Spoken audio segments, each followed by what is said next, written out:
ನಮಸ್ಕಾರ ಸ್ನೇಹಿತರೆ, ಕನ್ನಡಿಗ NRIಗಳಿಗೋಸ್ಕರವೇ ಇರೋ NRI ಸ್ಪೆಸಿಫಿಕ್ ಸುದ್ದಿ ಸಂಚಿಕೆ ಮಸ್ತ್ ಮಗ ಚಾನೆಲ್ನ NRI ಕಾರ್ನರ್ಗೆ ಸ್ವಾಗತ. ನಾನು ಅಮರ್ ಪ್ರಸಾದ್. ಅಮೆರಿಕದಲ್ಲಿ H1B ಮತ್ತು F1 ವೀಸಾ ರೂಲ್ ಸಿಕ್ಕಾಪಟ್ಟೆ ಟೈಟ್ ಆಗಿದೆ. ಟ್ರಂಪ್ ಆಡಳಿತದಲ್ಲಿ ಅಕ್ರಮ ಎಂಟ್ರಿಗಿಂತ ಲೀಗಲ್ ಆಗಿ ಹೋಗೋರ ಸಂಖ್ಯೆನೇ ಭಾರಿ ಕುಸಿತ ಕಂಡಿದೆ. ಇನ್ನೊಂದು ಕಡೆ UK-ನಲ್ಲಿ ಆಶ್ರಯ ಪಡೆಯೋಕೆ ಪಾಕಿಸ್ತಾನ ಮತ್ತು ಬಾಂಗ್ಲಾದೇಶದ ವಲಸಿಗರು ನಾವು ಗೇ ಅಂತ ಸುಳ್ಳು ಹೇಳಿ ಸಿಕ್ಕಿಬಿದ್ದಿದ್ದಾರೆ. ಕೆನಡಾದಲ್ಲಿ ಎಕ್ಸ್ಪ್ರೆಸ್ ಎಂಟ್ರಿ ನಿಯಮಗಳನ್ನು ಕಂಪ್ಲೀಟ್ ಆಗಿ ಬದಲಾಯಿಸ್ತಾ ಇದ್ದು ಇಂಡಿಯನ್ಸ್ಗೆ ಬಿಗ್ ಅಪ್ಡೇಟ್ ಸಿಕ್ಕಿದೆ. ಇದರ ಜೊತೆಗೆ ಬಾಲಿಯಲ್ಲಿ ಪ್ರವಾಸಿಗರ ಮೇಲೆ ಹದ್ದಿನ ಕಣ್ಣಿಡೋಕೆ ಸ್ಪೆಷಲ್ ಟಾಸ್ಕ್ ಫೋರ್ಸ್ ಬಂದಿದೆ. ದುಬೈನಲ್ಲಿ ಪ್ರಾಪರ್ಟಿ ವೀಸಾಗೆ ಒಂದೇ ಆ್ಯಪ್ ಬಂದಿದೆ. ಸ್ಪೇನ್ನಲ್ಲಿ 5 ಲಕ್ಷ ಅಕ್ರಮ ವಲಸಿಗರಿಗೆ ಲೀಗಲ್ ಪರ್ಮಿಟ್ ಸೇರಿದ ಹಾಗೆ NRIಗಳಿಗೆ ಸಂಬಂಧಪಟ್ಟ ವಿಶ್ವಾದ್ಯಂತ ಸಾಕಷ್ಟು ಮುಖ್ಯವಾಗಿರೋ ಡೆವಲಪ್ಮೆಂಟ್ಸ್ ಆಗಿವೆ. ಎಲ್ಲವನ್ನ ಒನ್ ಬೈ ಒನ್ ನೋಡ್ತಾ ಹೋಗೋಣ. ಮೊದಲನೇ ಸುದ್ದಿ ಅಮೆರಿಕದಿಂದ. ಡೊನಾಲ್ಡ್ ಟ್ರಂಪ್ ಆಡಳಿತದ ಅವಧಿಯಲ್ಲಿ ಅಕ್ರಮ ವಲಸೆಗಿಂತ ಲೀಗಲ್ ಆಗಿ ಅಮೆರಿಕಗೆ ಎಂಟ್ರಿ ಕೊಡೋರ ಸಂಖ್ಯೆನೇ ಭಾರಿ ಕುಸಿತ ಆಗಿದೆ. 2025 ಸೆಪ್ಟೆಂಬರ್ನಿಂದ H1B ಅರ್ಜಿಗಳು 87%, ಫ್ಯಾಮಿಲಿ ವೀಸಾಗಳು 65% ಹಾಗೂ ಸ್ಟೂಡೆಂಟ್ ವೀಸಾಗಳು 40% ನಷ್ಟು ಬಿದ್ದು ಹೋಗಿವೆ. ಅಕ್ರಮ ಎಂಟ್ರಿ ಕೇವಲ 50,000 ಮಾತ್ರ ಕಮ್ಮಿ ಆಗಿದ್ರೆ ಹೊಸ ಟಫ್ ರೂಲ್ಸ್ ನಿಂದ 1,32,000ಕ್ಕೂ ಅಧಿಕ ಲೀಗಲ್ ಎಂಟ್ರಿಗೆ ಕತ್ತರಿ ಬಿದ್ದಿದೆ. ಇನ್ನು ಇದೇ ವೇಳೆ ಅಮೆರಿಕದಲ್ಲಿ ಅಸೈಲಂ ಆಶ್ರಯ ನೀಡೋ ಪ್ರಮಾಣ 50% ನಿಂದ ಬರೀ 7%ಗೆ ಇಳಿದಿದೆ. ಟ್ರಂಪ್ ಸರ್ಕಾರ ಇಮಿಗ್ರೇಷನ್ ಕಾನೂನನ್ನ ಮತ್ತಷ್ಟು ಕಠಿಣಗೊಳಿಸೋಕೆ ಆಕ್ಟಿವಿಸ್ಟ್ ಜಡ್ಜಸ್ ರನ್ನೇ ಜಾಬ್ ನಿಂದ ಕಿತ್ತು ಹಾಕಿದ್ದಾರೆ. 2025ರಲ್ಲಿ ಬರೋಬ್ಬರಿ 5 ಲಕ್ಷ ಜನರಿಗೆ ರಿಮೂವಲ್ ಆರ್ಡರ್ ಕೊಟ್ಟಿದ್ದು, ಟ್ರಂಪ್ ಎರಡನೇ ಅವಧಿಯಲ್ಲಿ 3,30,00,000ಕ್ಕೂ ಅಧಿಕ ಅಕ್ರಮ ವಲಸಿಗರು ಅಮೆರಿಕ ಬಿಟ್ಟು ಹೊರಗೋಡೋಗಿದ್ದಾರೆ. ಇನ್ನು ಅಮೆರಿಕದ H1B ಮತ್ತು F1 ವೀಸಾ ನಿಯಮಗಳು ಇನ್ನಷ್ಟು ಕಠಿಣವಾಗಿವೆ. ಸೆಪ್ಟೆಂಬರ್ 19ರಿಂದ $1,00,000 ಆಲ್ಮೋಸ್ಟ್ 92 ಲಕ್ಷ ರೂಪಾಯಿ ಶುಲ್ಕ ವಿಧಿಸಲಾಗುತ್ತೆ ಅಂತ ಹೇಳಲಾಗಿದೆ. H4 EAD ರಿನ್ಯೂವಲ್ಗೆ ಇದ್ದ 540 ದಿನಗಳ ಆಟೋಮ್ಯಾಟಿಕ್ ಎಕ್ಸ್ಟೆನ್ಷನ್ ಕೂಡ ರದ್ದು ಮಾಡಿದ್ದಾರೆ. ಭಾರತೀಯರು ಮೇ 2027ರವರೆಗೆ H1B ವೀಸಾ ಸ್ಟ್ಯಾಂಪಿಂಗ್ ಪಡೆಯುವಂತಿಲ್ಲ. ಅಲ್ಲದೆ ಫೆಬ್ರವರಿ 27, 2026ರಿಂದಲೇ ಹೊಸ ಸ್ಯಾಲರಿ ಆಧಾರಿತ ಲಾಟರಿ ಮಾದರಿ ಜಾರಿಯಾಗಿದೆ. F1 ವೀಸಾ ಅರ್ಜಿಗಳು 40% ಕುಸಿತಿರೋದ್ರಿಂದ ಹಾರ್ವರ್ಡ್, ಕೊಲಂಬಿಯಾದಂತಹ ಯೂನಿವರ್ಸಿಟಿಗಳ ಪ್ರವೇಶದ ಮೇಲೆ ಪರಿಣಾಮ ಆಗ್ತಿದೆ. ಇನ್ನು ಮೇ 2026ರ US ವೀಸಾ ಬುಲೆಟಿನ್ ರಿಲೀಸ್ ಆಗಿದೆ. ಉದ್ಯೋಗ ಆಧಾರಿತ EB1 cut off date April 1, 2023ರಲ್ಲೇ ಇದೆ. EB2 ಜುಲೈ 15, 2014 ಮತ್ತು EB3 ನವೆಂಬರ್ 15, 2013ರವರೆಗೆ ಬಾಕಿ ಇದೆ.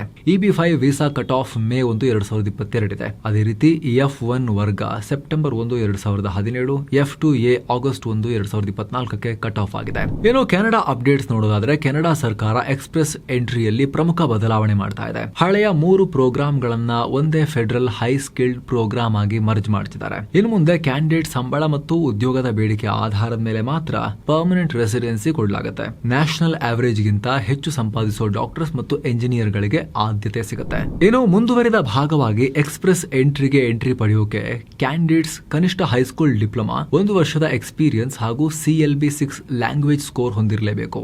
CRS ರ್ಯಾಂಕಿಂಗ್ ಸಿಸ್ಟಮ್ ಕೂಡ ಬದಲಾಗ್ತಾ ಇದೆ.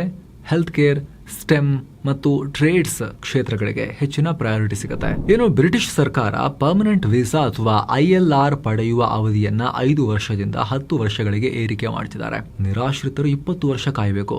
ಅಕ್ರಮವಾಗಿ ಎಂಟ್ರಿ ಕೊಟ್ಟವರು 30 ವರ್ಷ ಕಾಯಬೇಕು. ನಿರಂತರ 3 ವರ್ಷಗಳ ಕಾಲ ಕನಿಷ್ಠ 12,500 ಪೌಂಡ್ ಆದಾಯ ತೋರಿಸೋದು ಕೂಡ ಕಡ್ಡಾಯ. ಇರಬೇಕು ಅಂದ್ರೆ ಚೆನ್ನಾಗಿ ಅರ್ನ್ ಮಾಡಿ ತೋರಿಸಿ, ದುಡ್ಡು ಮಾಡಿ ತೋರಿಸಿ, ಸುಮ್ಮನೆ ಇರಕ್ಕಿಲ್ಲ. ಆ ರೀತಿ ಕಠಿಣ ನಿಯಮಗಳನ್ನ ತರ್ತಾ ಇದ್ದಾರೆ. ಇನ್ನು ಇದೇ UK-ನಲ್ಲಿ ಆಶ್ರಯ ಪಡೆಯೋಕೆ, ಅಸೈಲಂ ಪಡೆಯೋಕೆ ಪಾಕಿಸ್ತಾನ ಮತ್ತು ಬಾಂಗ್ಲಾದ ವಲಸಿಗರು ತಾವು ಗೇ ಅಂತ ಸುಳ್ಳು ಹೇಳಿ ಸಿಕ್ಕಿಬಿದ್ದಿದ್ದಾರೆ.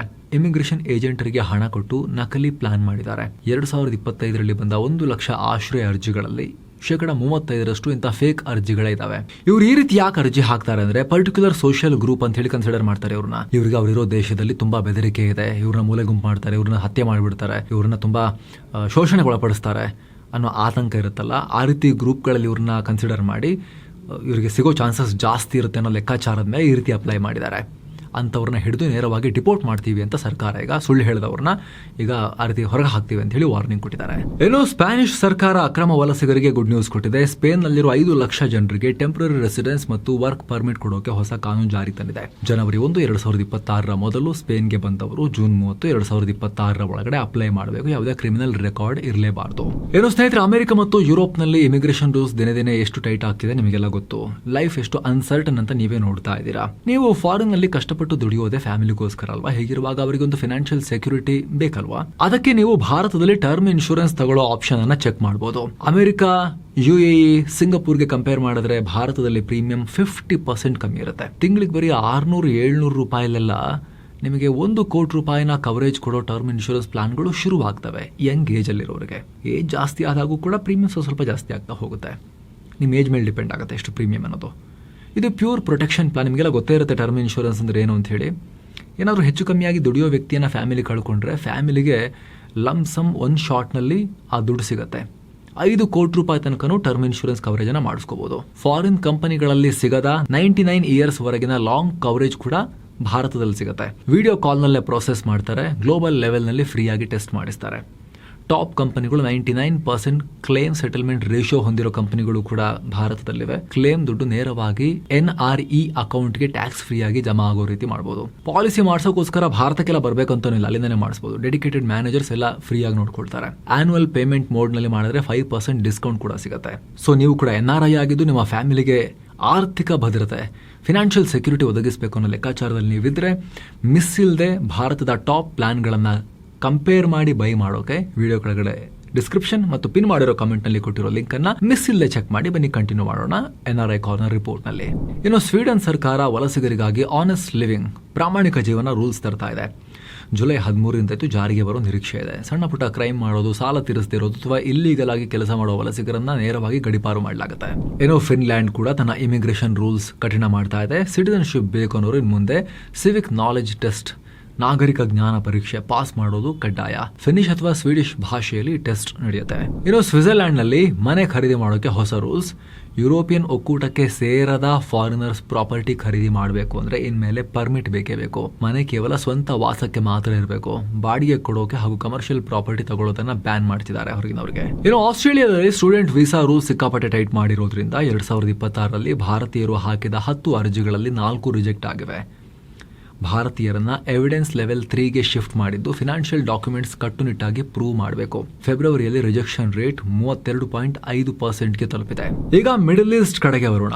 ಪಶ್ಚಿಮ ಏಷ್ಯಾ, ಮಿಡಲ್ ಈಸ್ಟ್, ಅಲ್ಲಿನ ಬಿಕ್ಕಟ್ಟಿನಿಂದಾಗಿ ದೊಡ್ಡ ಪ್ರಮಾಣದಲ್ಲಿ ಭಾರತೀಯರು ಹಿಂತಿರುಗಿದ್ದಾರೆ. ಫೆಬ್ರವರಿ 28ರಿಂದ ಒಟ್ಟು 9,84,000 ಭಾರತೀಯರು, ಹತ್ತಿರ 10 ಲಕ್ಷ ಭಾರತೀಯರು ತಾಯ್ನಾಡಿಗೆ ವಾಪಸ್ ಆಗಿದ್ದಾರೆ. ಇದರಲ್ಲಿ 1028 ವಿದ್ಯಾರ್ಥಿಗಳು ಮತ್ತು 657 ಮೀನುಗಾರರನ್ನ ಸೇಫ್ ಆಗಿ ಕರ್ಕೊಂಡ್ ಬರಲಾಗಿದೆ. ಏನೋ ಕುವೈತ್ ಸರ್ಕಾರ ತನ್ನ ಸಿಟಿಜನ್ಶಿಪ್ ಕಾನೂನಿಗೆ ಪ್ರಮುಖ ಬದಲಾವಣೆ ತಂದಿದೆ.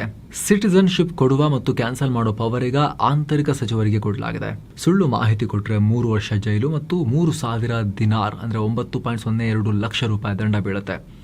ವಂಚನೆಗೆ 7 ವರ್ಷ ಜೈಲು. DNA ಟೆಸ್ಟ್ ಮಾಡೋಕು ಪವರ್ ಕೊಡಲಾಗಿದೆ. ಇದನ್ನ ಕೋರ್ಟ್ ನಲ್ಲಿ ಪ್ರಶ್ನೆ ಮಾಡೋಕು ಆಗಲ್ಲ. ಇನ್ನು ದುಬೈ ಟ್ರಿಪ್ ಪ್ಲಾನ್ ಮಾಡ್ತಿರೋರಿಗೆ ಈ ಸುದ್ದಿ. ಫೇಮಸ್ ಐಷಾರಾಮಿ ಹೋಟೆಲ್ ಬುರ್ಜ್ ಅಲ್ ಅರಬ್ ಬರೋಬ್ಬರಿ 18 ತಿಂಗಳ ಕಾಲ ಕಂಪ್ಲೀಟ್ ಶಟ್ ಡೌನ್ ಆಗುತ್ತೆ. ರಿಸ್ಟೋರೇಷನ್ ಕಾರ್ಯಗಳು ಶುರುವಾಗುತ್ತೆ. ಇಂಟೀರಿಯರ್ ಡಿಸೈನ್ ಫುಲ್ ಚೇಂಜ್ ಮಾಡ್ತಿದ್ದಾರೆ. ಇನ್ನು ದುಬೈನಲ್ಲಿ ಪ್ರಾಪರ್ಟಿ ಆಧಾರದ ಮೇಲೆ ವೀಸಾ ಪಡೆಯೋ ಪ್ರಕ್ರಿಯೆನ ಈಗ ಇನ್ನಷ್ಟು ಈಸಿ ಮಾಡಿದ್ದಾರೆ. ಇನ್ನು ಮುಂದೆ ಬೇರೆ ಬೇರೆ ಆಫೀಸ್ ಗಳಿಗೆ ಅಲಿಯೋ ಬದಲು ಎಲ್ಲವನ್ನ ಒಂದೇ ಡಿಜಿಟಲ್ ಸಿಸ್ಟಮ್ ಅಡಿಯಲ್ಲಿ ತರಲಾಗಿದೆ.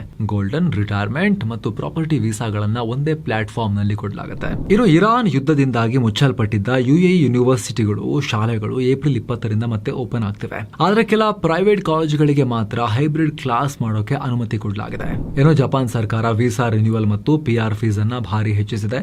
5 ವರ್ಷಗಳ ವೀಸಾ ರಿನ್ಯೂವಲ್ ಫೀಸ್ 6,000ದಿಂದ 70,000 ಯೆನ್ಗೆ ಏರಿದೆ. ಇನ್ನು PR ಪರ್ಮನೆಂಟ್ ರೆಸಿಡೆನ್ಸಿ ಅದರ ಫೀಸ್ 10,000ದಿಂದ 2 ಲಕ್ಷ ಯೆನ್ಗೆ ಜಂಪ್ ಮಾಡಿದ್ದಾರೆ.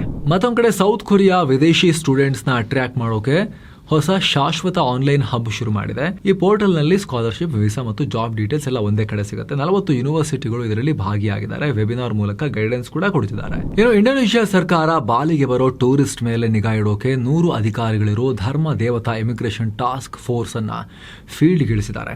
ಈ ವರ್ಷ ರೂಲ್ಸ್ ಬ್ರೇಕ್ ಮಾಡಿದ 165 ಜನರನ್ನ ಡಿಪೋರ್ಟ್ ಮಾಡಲಾಗಿದೆ. ವೀಸಾ ಅವಧಿ ಮೀರಿ ಉಳಿಯೋದನ್ನ ತಡೆಯೋಕೆ ಸರ್ಪ್ರೈಸ್ ಚೆಕಿಂಗ್ ಕೂಡ ಮಾಡೋಕೆ ಶುರು ಮಾಡಿದ್ದಾರೆ. ಇನ್ನು ನ್ಯೂಜಿಲೆಂಡ್ ಬಂದ್ರೆ ಏಪ್ರಿಲ್ 30ರಿಂದ ಪೇರೆಂಟ್ ವೀಸಾ ರೂಲ್ಸ್ ಚೇಂಜ್ ಮಾಡ್ತಿದ್ದಾರೆ. ಅವಲಂಬಿತ ಮಕ್ಕಳನ್ನ ಹೊಂದಿರೋ ಕ್ಯಾಂಡಿಡೇಟ್ಸ್ ಕನಿಷ್ಠ ಆದಾಯ ಮಿತಿಯನ್ನ 54,133 ನ್ಯೂಜಿಲೆಂಡ್ ಡಾಲರ್ನಿಂದ 55,404 ನ್ಯೂಜಿಲೆಂಡ್ ಡಾಲರ್ಸ್ಗೆ ಏರಿಕೆ ಮಾಡಿದ್ದಾರೆ. 33-34 ಲಕ್ಷ ರೂಪಾಯಿ ಆಸುಪಾಸಲ್ಲಿ ಬರುತ್ತೆ ಇದು ರೂಪಾಯಿ ಲೆಕ್ಕದಲ್ಲಿ. ಇನ್ನು ಇದೇ New Zealand peak seasonal visa health insurance rules ಅನ್ನ ಸಡಿಲಗೊಳಿಸಿದೆ. ಇನ್ ಮುಂದೆ ವಿಮೆಯಲ್ಲಿ ವಾಪಸಾತಿ ವ್ಯಾಪ್ತಿ ಕಡ್ಡಾಯ ಅಲ್ಲ, ರಿಪಾಟ್ರಿಯೇಷನ್. HIV ಪ್ರೆಗ್ನೆನ್ಸಿ ಕವರೇಜ್ಗೂ ವಿನಾಯಿತಿ ಕೊಡಲಾಗಿದೆ. ಇದು ಏಪ್ರಿಲ್ 19ರಿಂದ ಜಾರಿಗೆ ಬರುತ್ತೆ. ಇನ್ನು ಯುದ್ಧದ ಎಫೆಕ್ಟ್ ನಿಂದ ರಷ್ಯಾದಲ್ಲಿ ಕಾರ್ಮಿಕರ ಕೊರತೆ ಉಂಟಾಗಿದೆ. ಫಾರಿನ್ ವರ್ಕರ್ಸ್ ಅಟ್ರಾಕ್ಟ್ ಮಾಡೋಕೆ ಹೊಸ ಡಿಜಿಟಲ್ ಸ್ಕೀಮ್ ತಂದಿದ್ದಾರೆ. ಬೇಡಿಕೆಯಲ್ಲಿರೋ ಕೌಶಲ್ಯವಿರೋ ಸೈಂಟಿಸ್ಟ್ಗಳು ಸ್ಟೂಡೆಂಟ್ಸ್ಗೆ ಆದ್ಯತೆ ಕೊಡ್ತಾ ಇದ್ದು ಆನ್ಲೈನ್ ಇಂಟರ್ವ್ಯೂ ಮುಗಿದ 125 ದಿನಗಳಲ್ಲಿ ಡಿಸಿಷನ್ ಪ್ರಕಟಿಸುತ್ತಾರೆ. ಇನ್ನು ಹೆನ್ಲಿ ಅಪಾರ್ಚುನಿಟೀಸ್ ಇಂಡೆಕ್ಸ್ 2026 ರಿಲೀಸ್ ಆಗಿದೆ. ಬೆಸ್ಟ್ ಜಾಬ್ಸ್ ಮತ್ತು ಕರಿಯರ್ ಗ್ರೋತ್ಗೆ ವಿಶ್ವದ 7 ರಾಷ್ಟ್ರಗಳ ಲಿಸ್ಟ್ ಬಂದಿದೆ. ಸ್ವಿಟ್ಜರ್ಲ್ಯಾಂಡ್ 86 ಅಂಕಗಳೊಂದಿಗೆ ನಂಬರ್ 1 ಪ್ಲೇಸ್ನಲ್ಲಿದೆ. ಸಿಂಗಪೂರ್ 2ನೇ ಸ್ಥಾನದಲ್ಲಿದೆ. ಆಸ್ಟ್ರೇಲಿಯಾ, UK, US ನಂತರದ ಸ್ಥಾನದಲ್ಲಿವೆ. ಭಾರತಕ್ಕೆ ಬರೀ 36 ಅಂಕ ಸಿಕ್ಕಿದೆ. ಇನ್ನು ಕಡೆದಾಗಿ ಏರ್ ಇಂಡಿಯಾ ಮತ್ತು ಕೆನಡಾದ ವೆಸ್ಟ್ ಜೆಟ್ ನಡುವಿನ ಒಪ್ಪಂದದ ವಿಚಾರ ಅಗ್ರಿಮೆಂಟ್ ಆಗಿದೆ. ಇದರಿಂದ ಇಂಡಿಯನ್ಸ್ ಟೊರಾಂಟೊ ಮತ್ತು ವಾಂಕೂವರ್ ಮೂಲಕ 17 ಕೆನಡಾ ಮತ್ತು 14 US ಸಿಟಿಗಳಿಗೆ ಒಂದೇ ಟಿಕೆಟ್ ನಲ್ಲಿ ಟ್ರಾವೆಲ್ ಮಾಡಬಹುದು. ಏರ್ ಇಂಡಿಯಾದಿಂದ ಹೋಗಿ ಮಧ್ಯದಲ್ಲಿ ವೆಸ್ಟ್ ಜೆಟ್ ಫ್ಲೈಟ್ ಬದಲಾಯಿಸಿದ್ರು ಒಂದೇ ಟಿಕೆಟ್ ಅನ್ವಯ ಆಗೋ ರೀತಿಯಲ್ಲಿ ಅಗ್ರಿಮೆಂಟ್ ಮಾಡ್ಕೊಂಡಿದ್ದಾರೆ. ಸೊ ಸ್ನೇಹಿತರೆ, ಇದಾಗಿತ್ತು ಈ ವಾರದ NRI ಕಾರ್ನರ್. ಎಲ್ಲೇ ಇರಿ, ಸೇಫ್ ಆಗಿರಿ, ಹ್ಯಾಪಿ ಆಗಿರಿ ಸ್ನೇಹಿತರೆ. ಹಾಗೆ ಕಡೆದಾಗಿ ಒಂದು ಕ್ವಿಕ್ ರಿಮೈಂಡರ್, ಆಗಲೇ ಹೇಳಿದ NRI ಟರ್ಮ್ ಇನ್ಶೂರೆನ್ಸ್ ಪ್ಲಾನ್ಗಳನ್ನು ಚೆಕ್ ಮಾಡೋಕೆ, ನಿಮಗೆ ಸೂಟ್ ಆಗೋ ಪ್ಲಾನನ್ನು ನೀವು ಅಪ್ಲೈ ಮಾಡೋಕೆ, ಬೈ ಮಾಡೋಕೆ ವಿಡಿಯೋ ಕೆಳಗಡೆ ಡಿಸ್ಕ್ರಿಪ್ಷನ್ ಮತ್ತು ಪಿನ್ ಮಾಡಿರೋ ಕಾಮೆಂಟನ್ನು ಮಿಸ್ ಇಲ್ಲೇ ಚೆಕ್ ಮಾಡಿ ಆಸಕ್ತರು. Thank you so much. ಮತ್ತೆ ಭೇಟಿ ಆಗ್ತಿರೋಣ. ನಮಸ್ಕಾರ.